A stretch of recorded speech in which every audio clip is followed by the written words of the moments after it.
Good afternoon semuanya. It's an honor for me to be on this stage together with other panelists from Kalbe Pharma and PT Kereta Api Indonesia as well. Dan kita semuanya bertiga ini akan membahas unit topik yang sangat berbeda-beda. But I believe at the end there will be a connecting notes ya gitu dari pembahasan kami. Saya ingin mengucapkan banyak terima kasih kepada Pak Unggul, CEO Lakarsa dan Pak Lasio telah memberikan kesempatan saya untuk memberikan sharing di forum session ini.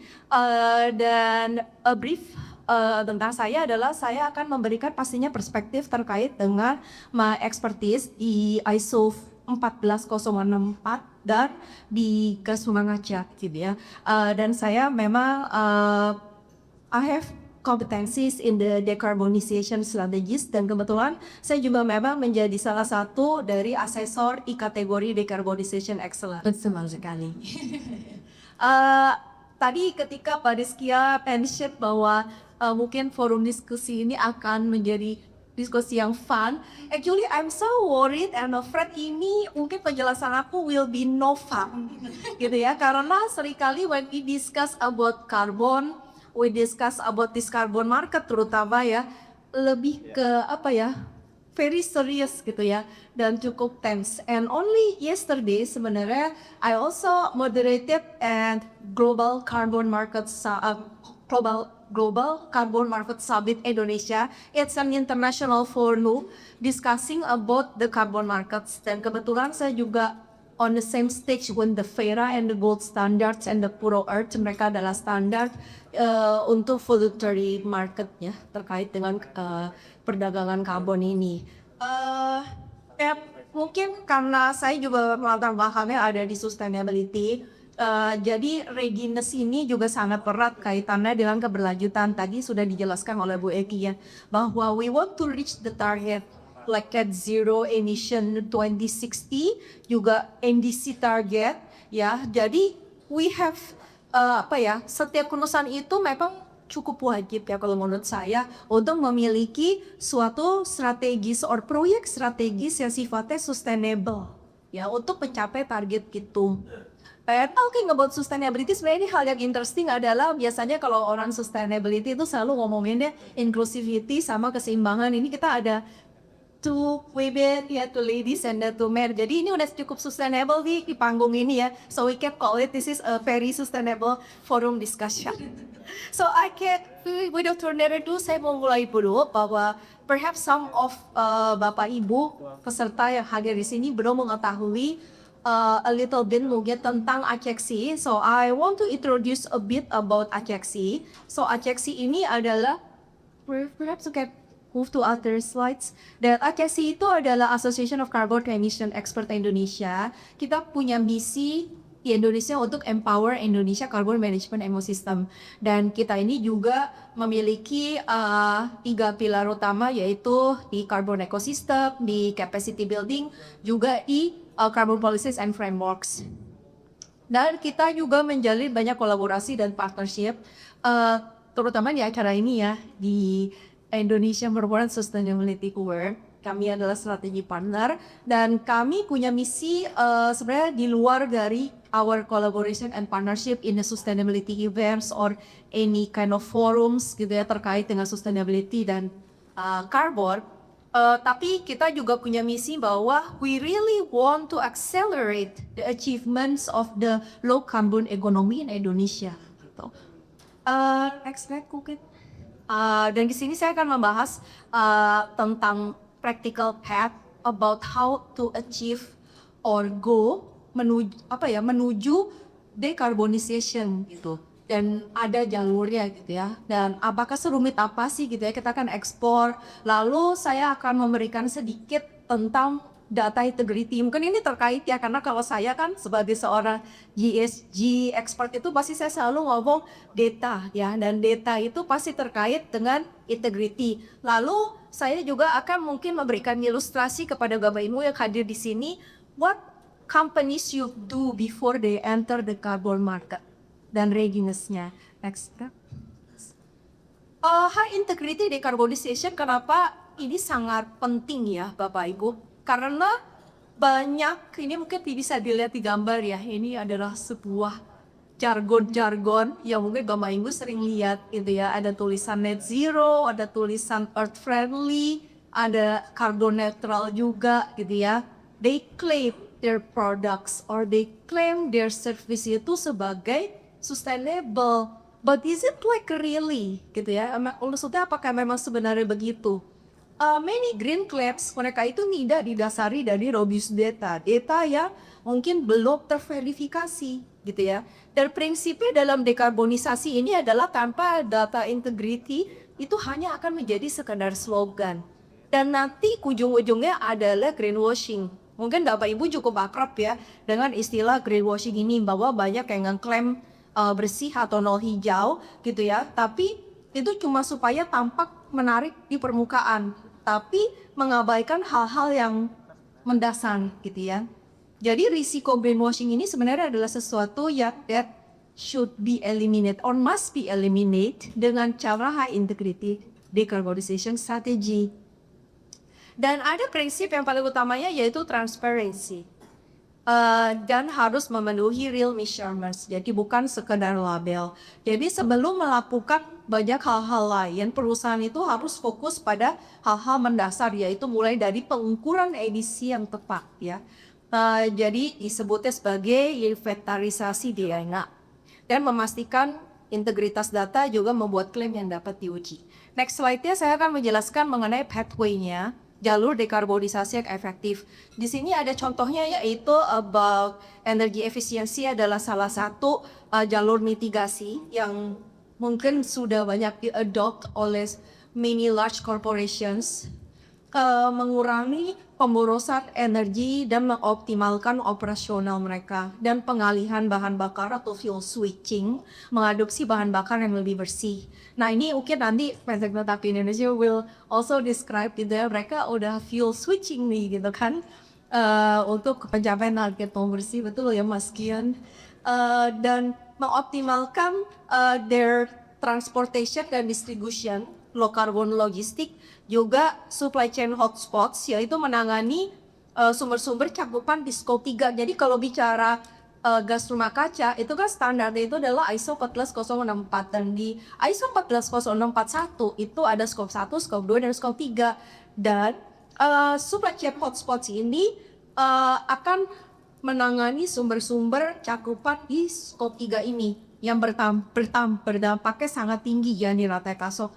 Jadi ini tuh udah ada resultnya, bahwa memang emisi tertinggi itu so far from all research conducted itu memang ada di scope 3 gitu Mbak Rizky ya. Nextnya adalah tentang data governance. Nah, tadi kita bicara tentang integrity.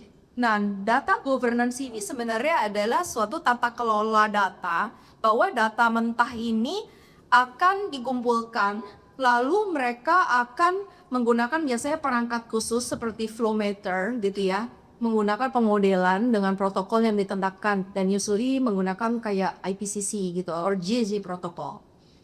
Tujuannya untuk apa? Untuk membangun pemahaman yang akurat terhadap emisi dasarnya atau baseline-nya.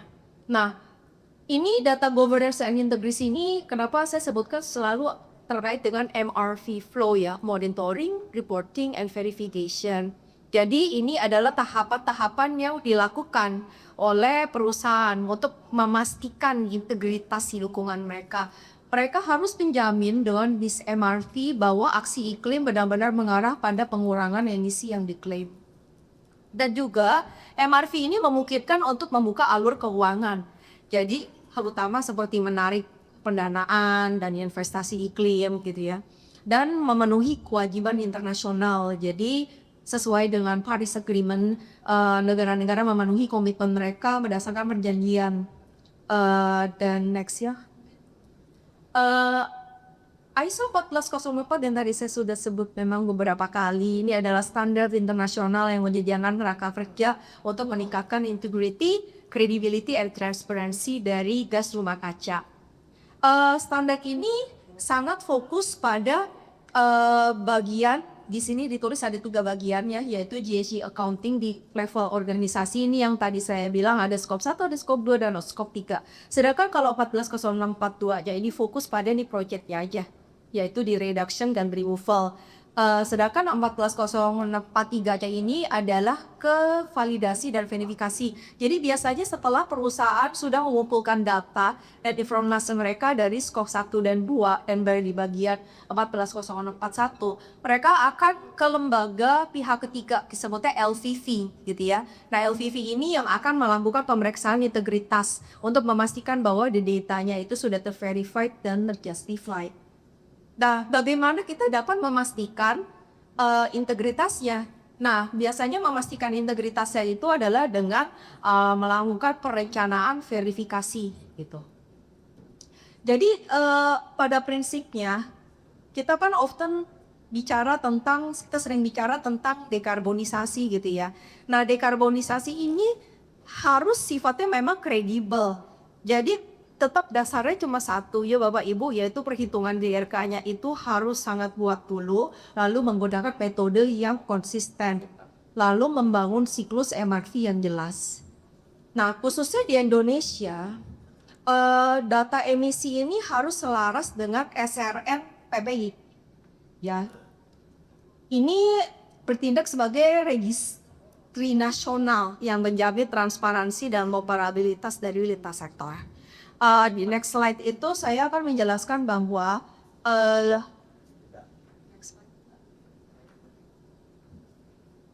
nah ini ada 2 contoh, ini bukan 2 contoh sih, ini 2 kategori ya Min. Ini adalah 2 kategori dari carbon markets, dan carbon markets itu operates di 2 sistem, yaitu yang pertama adalah compliance dan yang kedua adalah voluntary. Jadi di dalam compliance, companies itu harus berada di batas emisinya, disebutnya cap gitu ya. Justru itu dikenal juga dengan PT MIAE dan PU gitu ya. Jadi pelaku usaha ini mendapatkan allowance untuk memastikan emisinya tuh nggak melebihi batas. Kalau melebihi batas gimana? Jadi mereka harus memberi kredit dari pelaku usaha lain gitu. Nah, ini disebutnya jadi cap and credit, sifatnya mandatory. Nah, yang paling banyak ini sebenarnya voluntary market. Voluntary market ini accounted untuk 98%, sedangkan kalau yang compliance itu baru 2%. Memang sekarang kebanyakan memang masih ke voluntary market aja ya, gitu ya. Jadi perusahaan itu membeli carbon offset gitu ya, seperti SPEGRK. Jadi dari proyek pengurangan atau penyerapan emisi. Jadi disinilah proyek-proyek nih seperti reforestation atau renewable energy atau nature-based solution, itu mereka menghasilkan kredit, disebutnya carbon credit ya, yang mereka bisa jual ke pasar global. Nah, carbon credit ini terstandarisasi. Nah, biasanya terstandarisasinya melalui Verra, World Standard, dan baru kemarin saya diperkenalkan oleh another new name, si Bureau Earth. Dan masih ada nama lainnya sebagai VCS. Next one. Nah, ini sebelum saya masuk about the landscape carbon market di Indonesia, ini ada regulation yang sangat mendasari. That previously kita mengenal ada yang namanya Presidential Regulation 98/2021 yang only like a month ago itu menjadi Perpres 110 2025. Dan perbedaan dari kedua